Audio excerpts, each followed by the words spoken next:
तो तुम मुझे ये समझाने की कोशिश कर रहे हो कि कंचन का कहीं पता नहीं चल रहा?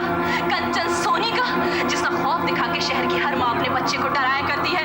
मुझे कंचन सोनी का पता चाहिए, किसी भी कीमत पर ढूंढ के लाओ उसे, कहीं से भी, समझे तुम? Damn it!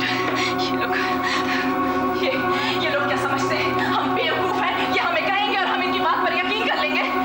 आरज़ू, इतनी नफरत अच्छी नहीं आरज़ू। ये ना हो कि नफरत की आंधी में तुम बह जाओ, तुम्हारे पांव उखड़ जाएं, और उखड़े हुए पांव कभी जमते नहीं। ये आप कह रहे हैं इंस्पेक्टर साहब? हाँ आरज़ू, हाँ। भाग्य ने कंचन से तुम्हारा बदला ले लिया है। उसके गोडाउन सील हो गए, पुलिस उसके पीछे पड़ी है, और उसका बिजनेस ठप हो गया, और तो और उसका घर सील हो गया।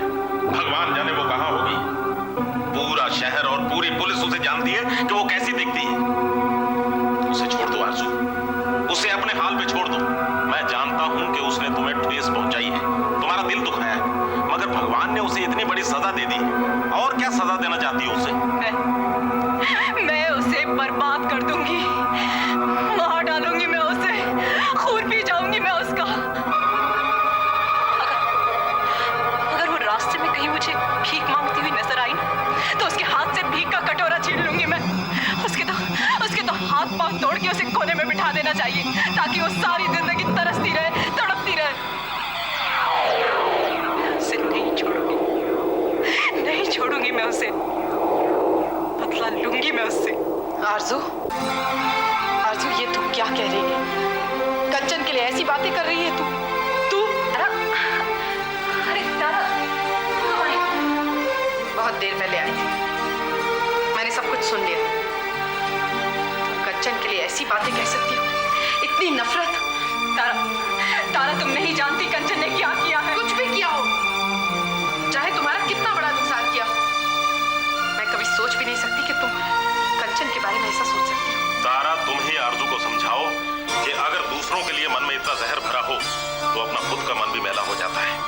जो लोग दूसरों के लिए कब्र खोदते हैं, वो खुद ब खुद उस कब्र में दफन हो जाते हैं।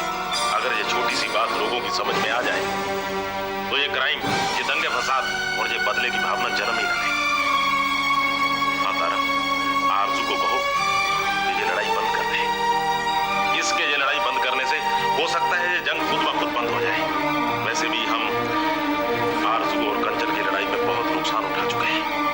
लेकिन इस बार कंचन ने बहुत बड़ी गलती की है। ये जंग नहीं रुक सकती है।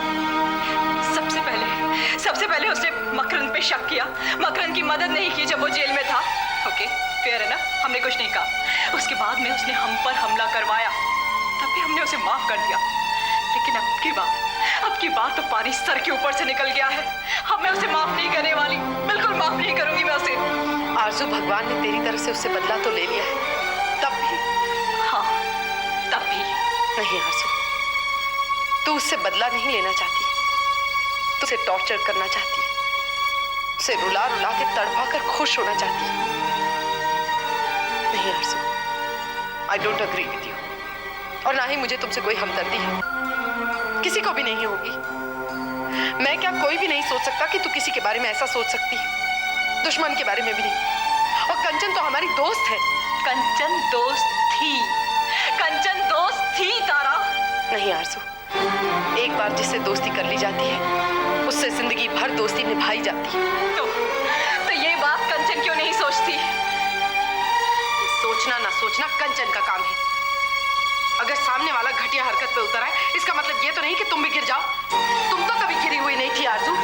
तारा, तुम नहीं जानती हो कि कंचन ने क्या किया है। अगर जानती होती ना तो ऐसी बातें नहीं करती।